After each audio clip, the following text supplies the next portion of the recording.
Ma'am अभी आपने एक वर्ड यूज किया, अल्कलाइन, एंटीऑक्सीडेंट, माइक्रो क्लस्टरिंग। ये वर्ड हम लोग ना, अब चूंकि क्या है ना, ये तीनों प्रॉपर्टी है पानी की, तो ऑब्वियस सी बात है हमको लोगों को शेयर करना होता है। तो आज हम आपसे जानना चाहेंगे कि एज ए हेल्थ एक्सपर्ट कि ये वास्तव में ये तीनों चीजें क्या हैं। व्हाट इज अल्कलाइन, क्या है माइक्रो क्लस्टरिंग, क्या है एंटीऑक्सीडेशन, क्या है और वास्तव में आपको क्यों लगता है कि कैंगन में ये होने की वजह से कैंगन इतना पावरफुल है आपके हिसाब से? Yes ma'am, go ahead. Yes, so should I share my presentation, क्योंकि मैं उसमें अगर फोटोज के साथ दिखाऊं तो लोगों को काफी अंदाज मिलेगा। Please please please ma'am, back end team शायद आप मैडम को वो कर सकते हो उसके लिए। या please ma'am, you can now share it. और कितना मेरे पास वो समय है तो उस हिसाब से मैं आपको पूरा वो जो है आप आराम से मैम, ये टॉपिक दिस लाइक 10-15 मिनट, आप 20 मिनट आप आराम से इसको एक्सप्लेन करो। Okay, done done. आराम से, मुझे सिर्फ स्क्रीन शेयरिंग का अलाउ कीजिएगा। Back end team please check it out. Very interesting topic मेरे दोस्तों। आप लोग पेन पेपर लेके बैठना, एक एक वर्ड की हेडिंग डालना और इसको समझना, बिकॉज ये तीनों प्रॉपर्टी है जिसके ऊपर हम यस, सो अगर हम कैंगन वाटर की पहला डिफरेंस है ना, एंटीऑक्सीडेंट। पहले तो मुझे ये बताइए कितने लोगों को पता है कि एक्चुअली एंटीऑक्सीडेंट क्या होता है, एग्जैक्टली क्या होता है और इतना इसका पावर क्या है? ओके, कुछ लोग हाथ ऊपर कर रहे हैं। कम से कम 500 बार तो बोल चुके होंगे अपने मुंह से। यस, आप बोल चुके होंगे, बट आपका आज है ना नजरिया पूरा चेंज होने वाला है एंटीऑक्सीडेंट के बारे में। और जो आपके आसपास 99.99% लोगों को नहीं पता है, वो आपको मैं अभी बताने वाली हूँ कि कितना पावरफुल है एंटीऑक्सीडेंट और क्यों वो लेना चाहिए आपको।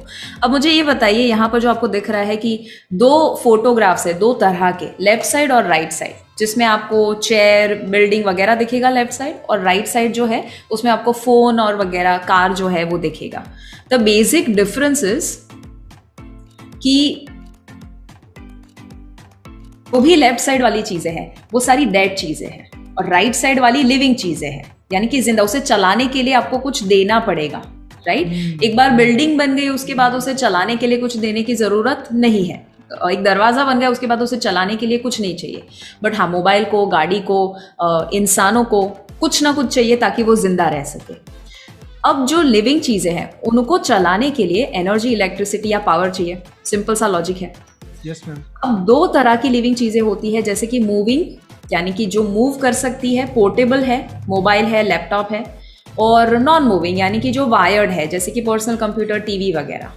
अब जो मूविंग है उसे हमें बैटरी या तो वायरलेस सिस्टम देना पड़ेगा जिससे उसे बैटरी या एनर्जी मिल सके, और जो नॉन मूविंग है उसे वायर देना पड़ेगा जहां से उसे इलेक्ट्रिसिटी मिले। अब ह्यूमंस, मुझे बताइए क्या है? क्या वो पोर्टेबल है या नॉन पोर्टेबल या नॉन मूविंग है? It is portable, right? हम मूव कर सकते हैं। हम कोई एक जगह पर ही नहीं है जहां पर एक वायर लगा है और इलेक्ट्रिसिटी मिल रही है।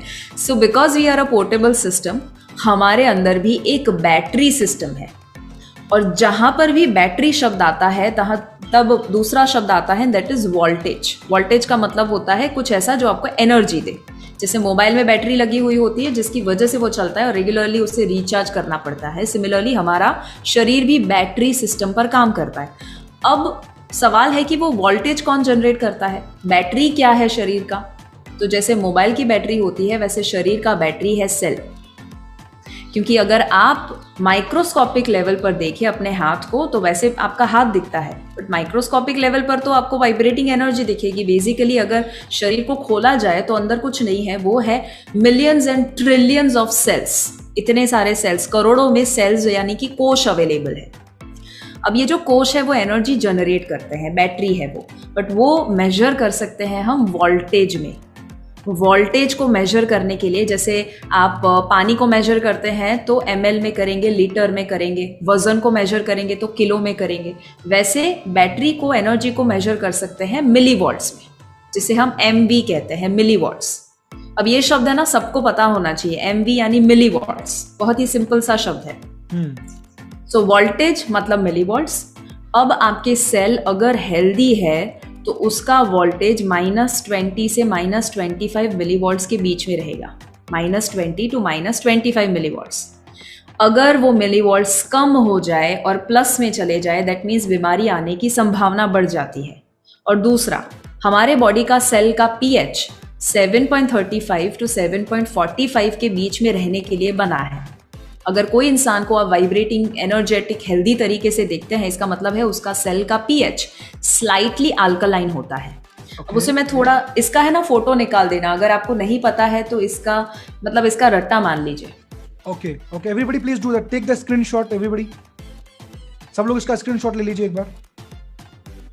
सो सेल वोल्टेज -20 टू -25 एवरेज रहना चाहिए मिलीवोल्ट्स के बीच में, और सेल का पीएच 7.35 टू 7.45। अब यहाँ पर देखिए, जब हम जन्म लेते हैं ना, तब हमारा सेल का पीएच करीबन 7.60 के आसपास रहता है, यानी कि नॉर्मल से ज़्यादा अल्कलाइन।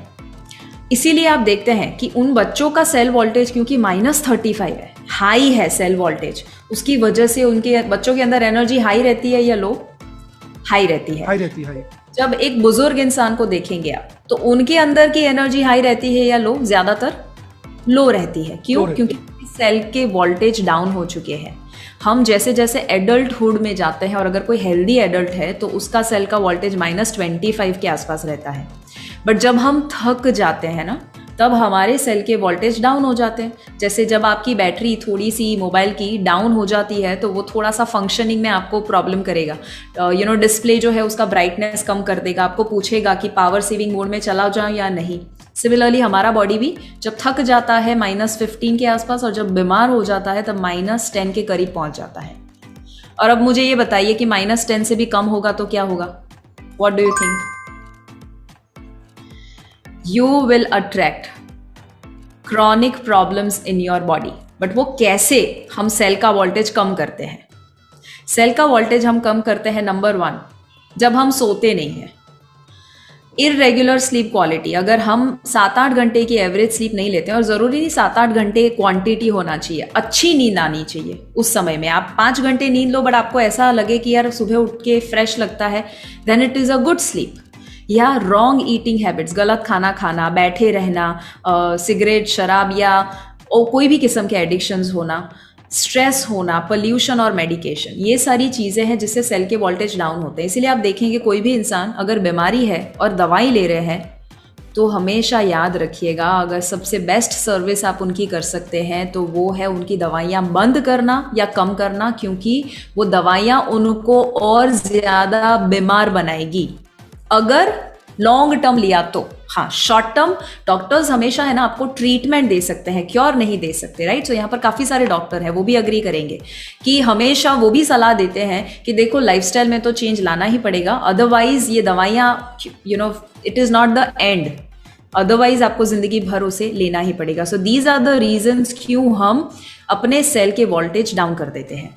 अब एक हद से कम हो जाए अगर हमारे सेल के वोल्टेज, तो +++30 तक पहुंच जाता है, तो इतनी कंडीशन खराब हो जाती है कि कैंसर होने की संभावना होती है। यानी कि जब हम +5 +10 के आसपास होते हैं तो diabetes, hypertension, obesity, thyroid, PCOD, ये सारी चीज़ें होने की संभावना है, या कोई भी किस्म के हेल्थ चैलेंज।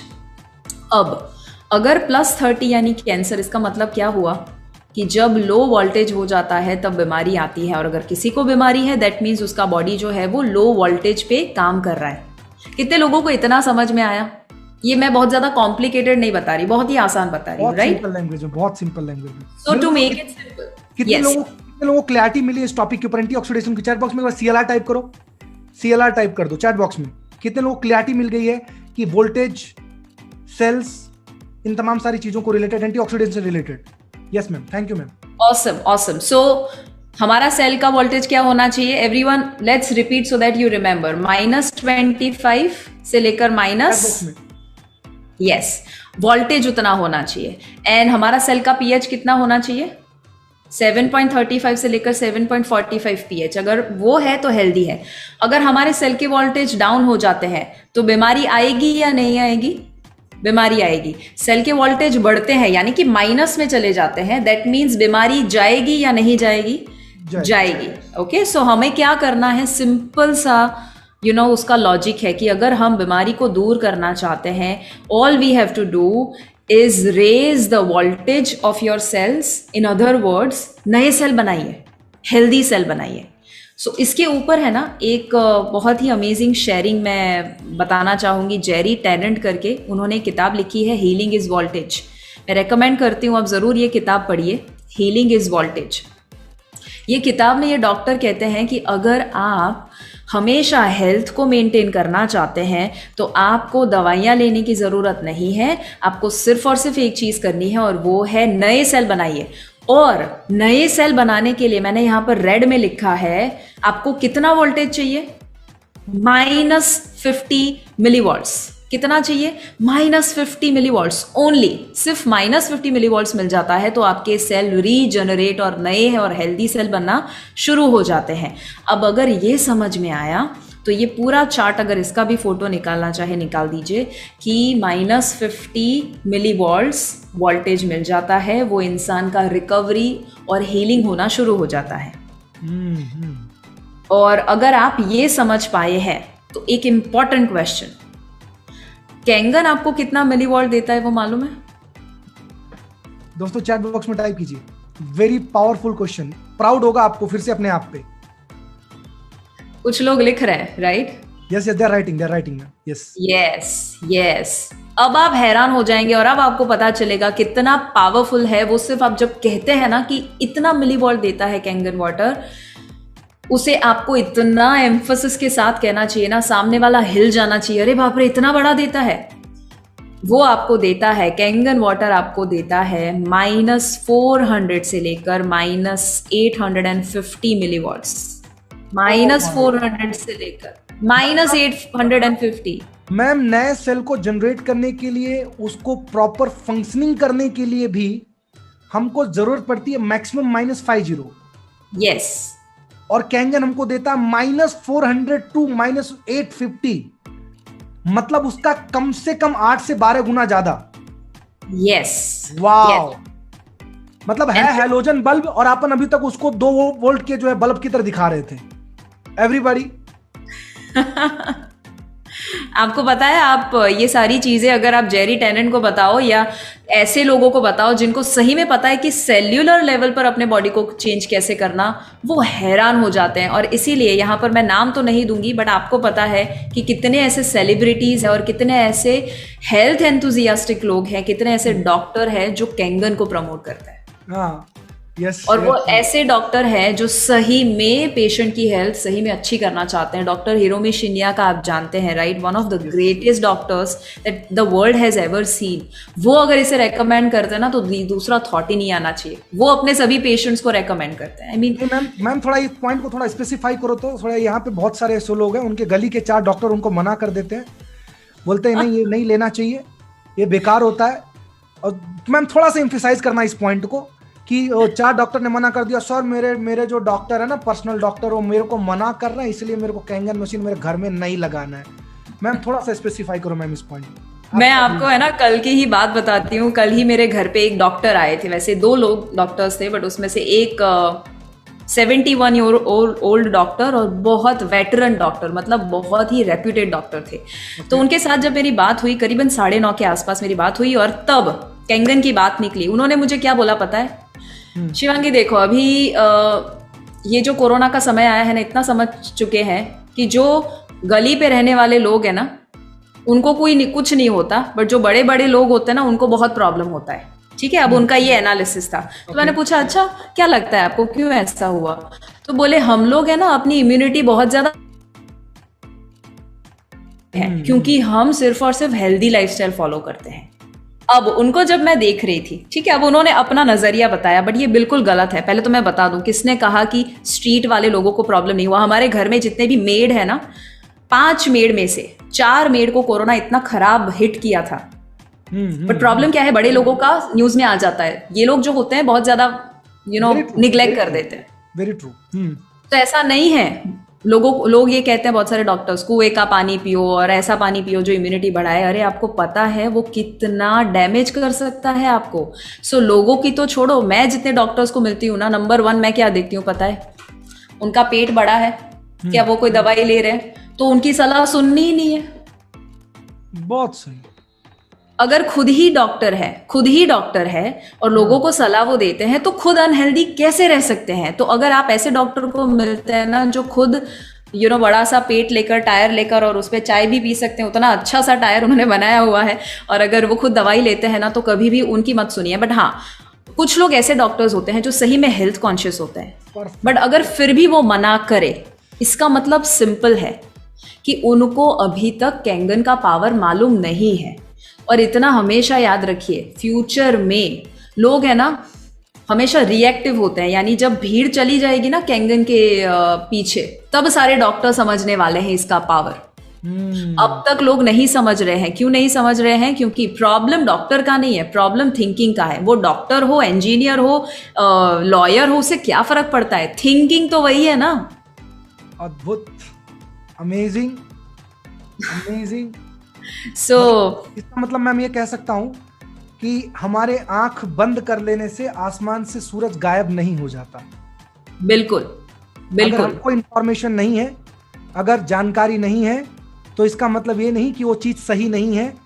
कमी सिर्फ आपके माइंडसेट और आपके जानकारी की है। बिल्कुल।